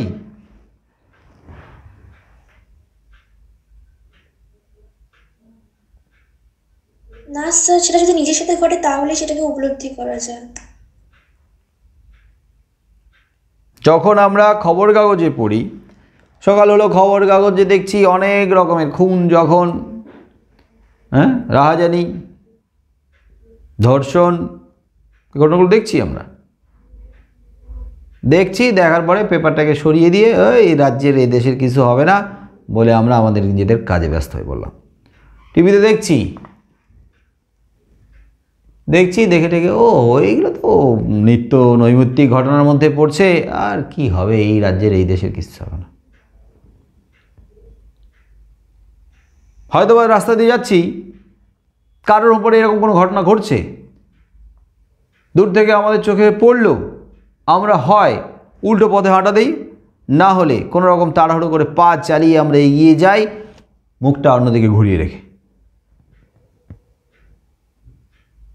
কিন্তু ওই ঘটনা যখন নিজের জীবনে আসে, নিজের ওপরে আসে, নিজের পরিবারের ওপরে আসে, তখন আমরা নড়ে চড়ে বসি। তখন আমরা ভাবি যে না, এতদিন যার উপরে অত্যাচার হয়েছে, যাদের উপরে হয়েছে, তারা ঠিক কতখানি কষ্ট স্বীকার করেছে, তাদের পরিবার ঠিক কী যন্ত্রণার ভেতর দিয়ে গিয়েছে। তখনই আমরা উপলব্ধি করতে পারি, যখন নিজের জীবনে, নিজের পরিবারের জীবনে ঘটে যায়।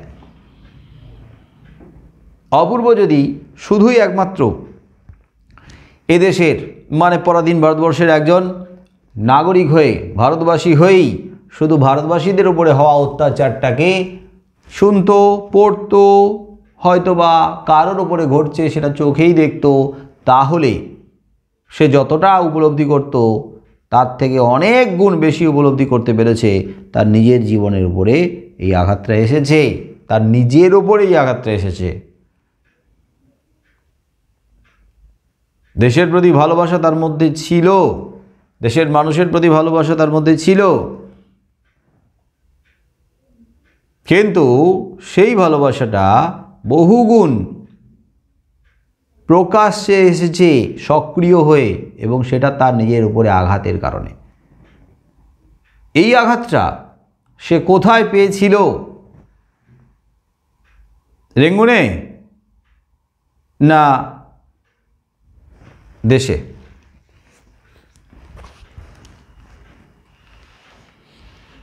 আইডিয়া, ধারণা করো।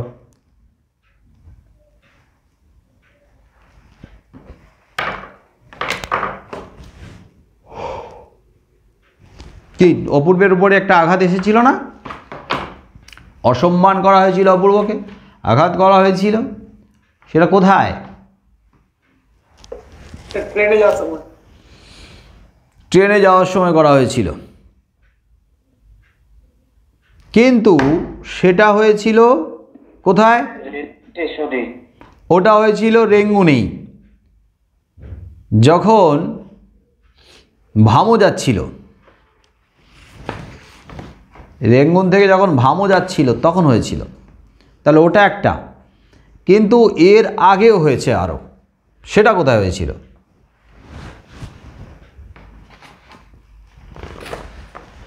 তার সহকর্মী ওই যে মারাঠি ব্রাহ্মণ অ্যাকাউন্টেন্ট মানে হিসাব রক্ষক রামদাস তলোয়ারকরের কাছে অপূর্ব তার নিজের যন্ত্রণার কথা বলছিল, তার উপরে আসা আঘাতের কথা বলছিল। তো তার উপরে কোথায় আঘাতটা এসেছিল? দেশে না রেঙ্গুনে?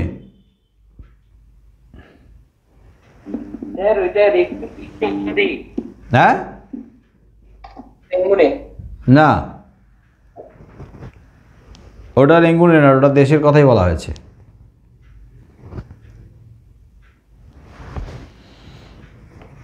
আর ট্রেনের যে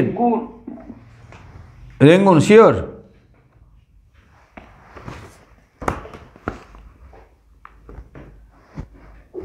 শিওর?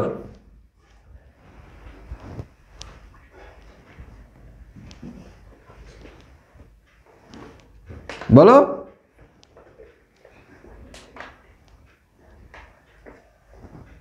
তোমরা কি নিশ্চিত যে এটা রেঙ্গুনের ঘটনা? এখানে কি কোথাও উল্লেখ করা হয়েছে?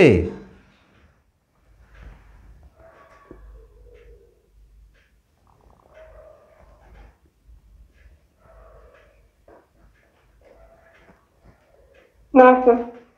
তাহলে আরেকবার এই জায়গাটা আমি পড়ব। 101 পৃষ্ঠা খোলো, দেখি আমরা এই জায়গা থেকে একটু ধারণা পরিষ্কার করতে পারি কিনা। যেটা দেশের ঘটনা, মানে অপূর্ব যখন দেশে ছিল তখন কোনো স্টেশনে প্ল্যাটফর্মে ঘটেছিল, নাকি এটা রেঙ্গুনে ঘটেছিল? একটু চেষ্টা করো। 101 পৃষ্ঠা বের করেছো? স্যার।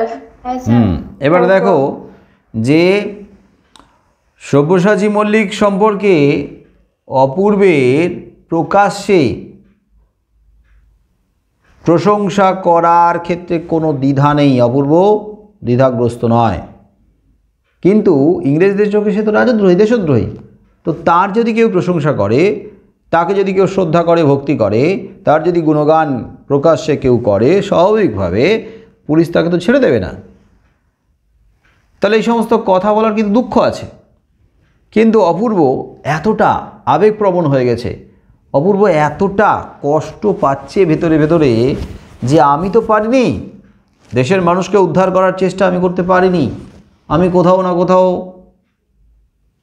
ভীতু, আমার মধ্যে জড়তা আছে, একটা ভয় আছে, দ্বিধা আছে, আমার উপরে আঘাত এসেছিল এতখানি, তা সত্ত্বেও কিন্তু আমি সেভাবে প্রতিবাদ করতে পারিনি। কিন্তু আমি পারিনি বলে আমার দেশের ভাই বোন মায়েদেরকে উদ্ধার করার জন্য যে ঝাঁপিয়ে পড়েছে সেই সব্যসাচী মল্লিককে আপন বলার জন্য আমার কপালে যত দুঃখ আসুক না কেন আমি মাথা পেতে নেব। রামদাস তলোয়ারকর বলেছিল এই সমস্ত কথা সবার সামনে বললে, প্রকাশ্যে বললে কিন্তু কপালে দুঃখ আছে, আর যত দুঃখ থাকো আমি মাথা পেতে নেব। তো এই প্রসঙ্গে কেন সে এতটা ইমোশনাল হয়ে গেল, কেন সে চাকরি করে তা সত্ত্বেও প্রকাশ্যে সব্যসাচী মল্লিকের প্রশংসা করতে দ্বিধাগ্রস্ত নয়, তার কারণ তার কষ্ট। সে কীভাবে পেয়েছিল সেই আঘাতটা, ক্ষোভটা, রাগটা উগড়ে দিচ্ছে কীভাবে, দেখো। তোমরা প্রথম যে প্যারাটা আছে তারপর থেকে ফলো করবে, 101 পৃষ্ঠার ওপর থেকে। রামদাস মুচকিয়া একটু হাসিয়া কহিল, বাবুজি এসব কথা বলার দুঃখ আছে। এইবারে যে জায়গাটাতে আছে সেটার কথা আমি এখন পড়ছি, তোমরা এটাকে বোঝার চেষ্টা করো, এটা রেঙ্গুনের ঘটনা না এটা দেশের ঘটনা। অপূর্ব কহিল, থাকে তাই নেব, কিন্তু তাই বলে তলোয়ারকর শুধু কেবল আমাদের দেশে নয়, পৃথিবীর যে কোনো দেশে যে কোনো যুগে যে কেউ জন্মভূমিকে তার স্বাধীন করবার চেষ্টা করেছে তাকে আপনার নয় বলবার সাধ্য আর যা থাক আমার নেই। বলিতে বলিতে কণ্ঠস্বর তাহার তীক্ষ্ণ এবং চোখের দৃষ্টি প্রখর হইয়া উঠিল। মনে মনে বুঝিল কি কথায় কি কথা আসিয়া পড়িতেছে, কিন্তু সামলাইতে পারিল না। বলিল, তোমার মতো সাহস আমার নেই, আমি ভীরু, কিন্তু তাই বলে অবিচারে দণ্ডভোগ করার অপমান আমাকে কম বাজে না রামদাস। আমি তো কোনো অন্যায় করিনি, কিন্তু অবিচারে বিচার হয়নি আমার প্রতি ঠিকঠাক, অবিচারে দণ্ডভোগ করছি আমি, আর তার যে অপমান সেটা আমাকে কম বাজে না, আমাকে আঘাত করে না, কম আঘাত করে না, রীতিমতো কুরে কুরে খায়। বিনা দোষে ফিরিঙ্গি ছোঁড়ারা আমাকে যখন লাথি মেরে প্ল্যাটফর্ম থেকে বার করে দিলে এবং এই অন্যায়ের প্রতিবাদ যখন করতে গেলাম তখন সাহেব স্টেশন মাস্টার কেবলমাত্র আমাকে দেশি লোক বলেই দেশের স্টেশন থেকে কুকুরের মতো দূর করে দিল। তাহলে বলো এটা কোথাকার ঘটনা?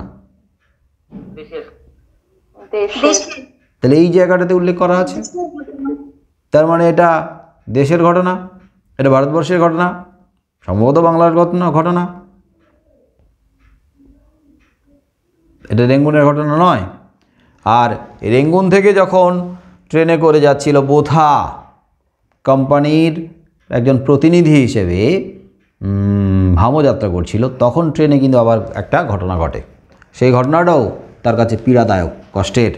কিন্তু এইখানে যে ঘটনাটা দেখো, যে বিনা দোষে কোনো অপরাধ করেনি, কোনো দোষ করেনি, কিন্তু ওই যে প্ল্যাটফর্ম, স্টেশনের প্ল্যাটফর্মের কথা বলছে, ফিরিঙ্গি ছোড়ারা, ওই ইংরেজ কম বয়সী অল্প বয়সী ছেলেগুলো অপূর্বকে লাথি মেরে প্ল্যাটফর্ম থেকে বার করে দিল। স্বাভাবিকভাবে আত্মমর্যাদা লেগেছে। আমার দেশ, আমার দেশের, আমার স্টেশন, আমার প্ল্যাটফর্মে আমি উঠেছি, আমাদেরই তো, সেখানে আমি কিছু অপরাধ করিনি, অন্যায় করিনি, আমাকে প্ল্যাটফর্ম থেকে বের করে দেবে। আর এরা হচ্ছে বাঙালি বলে, এদেশীয় বলে অপমান করে লাথি মেরে প্ল্যাটফর্ম থেকে বের করে দিচ্ছে। তাই অপূর্ব কী করলো? একজন আত্মমর্যাদা সম্পন্ন মানুষ হিসেবে, নাগরিক হিসেবে অন্যায়ের প্রতিবাদ করতে গেল। তো অন্যায়ের যখন প্রতিবাদ করলো, কেন আমাকে লাথি মারছেন, তখন হচ্ছে ওরা তো খেপে গেলই, এবং এই অন্যায়ের প্রতিবাদ করার জন্য কোথায় গিয়েছিল না, স্টেশন মাস্টারের কাছে, এবং স্টেশন মাস্টার ছিল সাহেব। তো স্বাভাবিকভাবে বিচারের বাণী নিভৃতে কাঁদে, বিচারের নামে প্রহসন হলো। সাহেব স্টেশন মাস্টার কেবলমাত্র আমাকে দেশি লোক বলেই, এদেশের লোক আমি, তাই আমি দেশি লোক বলেই, আমি যদি ইংরেজ হতাম তাহলে আমার প্রতি এভাবে অবিচার করা হতো না, শুধু এদেশীয় লোক বলেই, আর সাহেব স্টেশন মাস্টার তো সাহেব ছিল, তো সাহেব বলেই, মানে ইংরেজ ছিল বলেই স্টেশন থেকে আমার তো অন্যায়ের বিরুদ্ধে প্রতিবাদের কোনো সুরা হলো না, প্রতিবাদ করতে গিয়েছিল, তো বরং উল্টে স্টেশন থেকে কুকুরের মতো দূর করে দিল। এখন কুকুরের মতো গলা ধাক্কা দিয়ে দূর দূর দূর করে তাড়িয়ে দিল।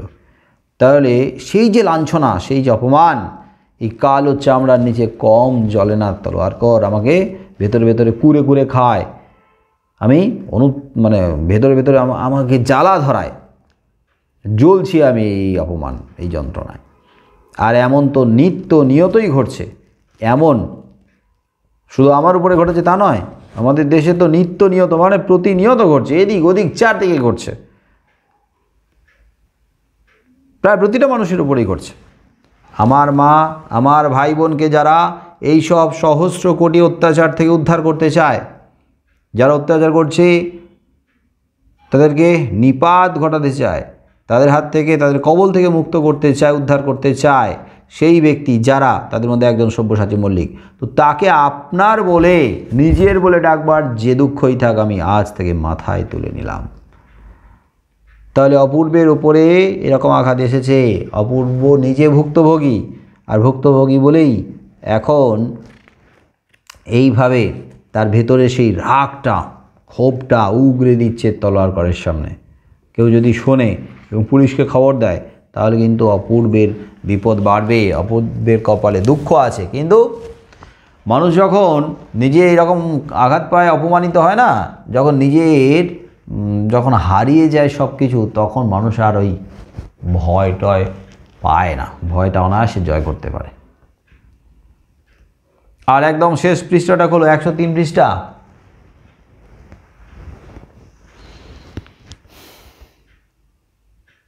পাওয়া গেল?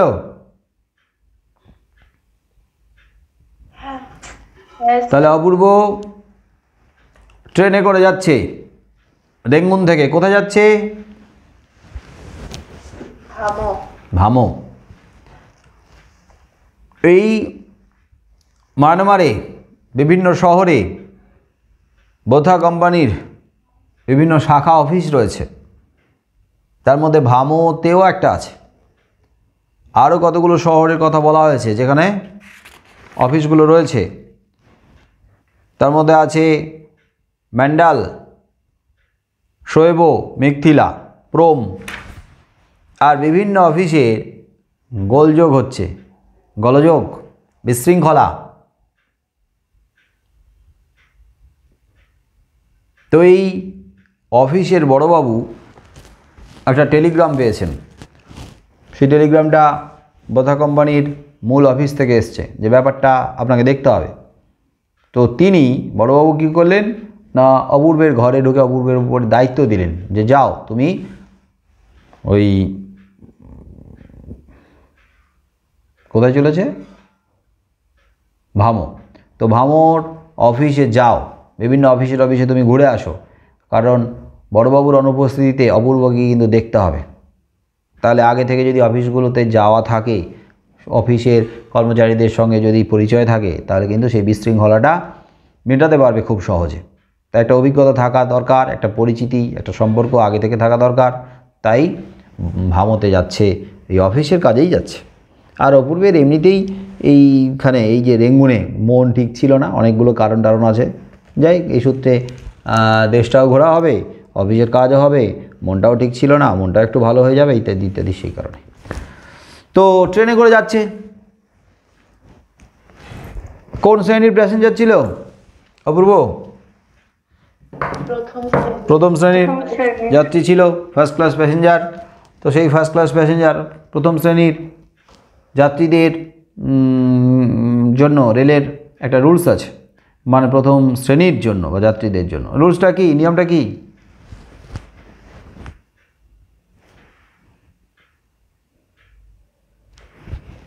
নিয়মটা কি?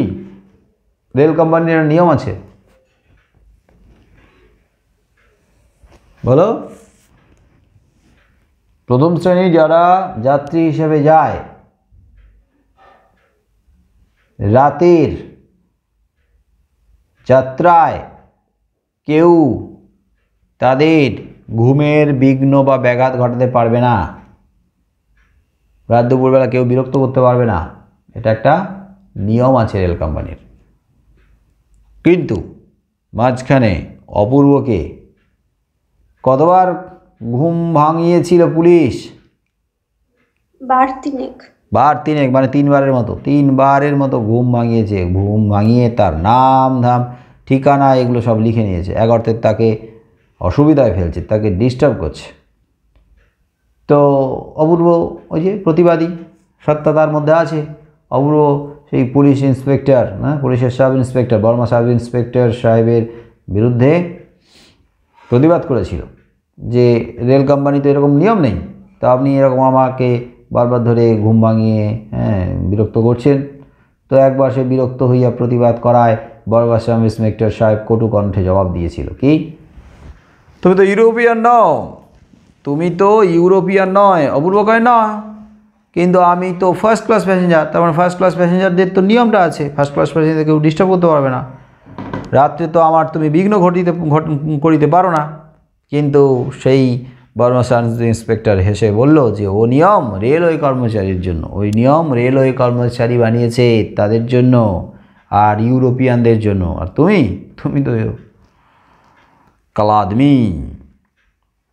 আমি পুলিশ, ইচ্ছা করিলে আমি তোমাকে টানিয়া নিচে নামাইতে পারি। আমি তোমার রাতের ঘুম ভাঙানো এটা তো করছি, এটা তো পারি। আর আমি তো পুলিশ, আর তুমি তো এদেশের অধিবাসী না। আর রেলের কর্মচারীদের জন্য এইসব নিয়ম, ইউরোপিয়ানদের জন্য নিয়ম, তোমাদের জন্য নিয়ম নয়। আমার যদি ইচ্ছে হয় আমি আরও বড় কিছু করতে পারি। ইচ্ছা করিলে আমি তোমাকে টানিয়া নিচে নামাইতে পারি। নিজের উপরে আঘাত, নিজের উপরে আসা অপমান, অমর্যাদাকর ঘটনা যখন ঘটবে তখনই মানুষ নড়ে চড়ে বসবে। তখন মানুষের ভেতরে থাকা সেই দেশপ্রীতি, সেই স্বাজাত্যবোধ, সেই মানুষের প্রতি মানবতা জেগে ওঠে বিপুলভাবে। যতক্ষণ না পর্যন্ত ঘর পুড়ছে ততক্ষণ পর্যন্ত গায়ে আগুনের ছ্যাঁকা লাগে না। গায়ে আগুনের ছ্যাঁকা না লাগলে আগুনটা যে এতটা জ্বালা ধরায় সেটা বোঝা যায় না।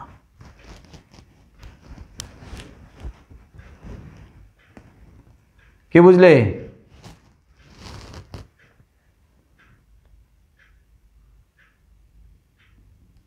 হ্যাঁ স্যার বুঝলাম। বুঝলে?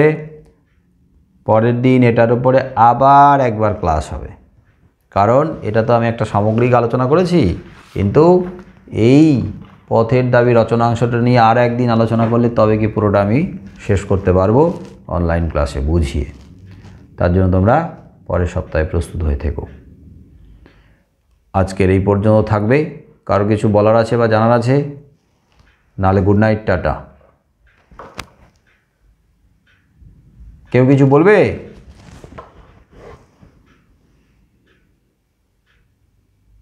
হ্যালো, হ্যাঁ স্যার। কিছু বলবে? না। তাহলে গুড নাইট, শুভরাত্রি, good night. Tata tata tata tata tata.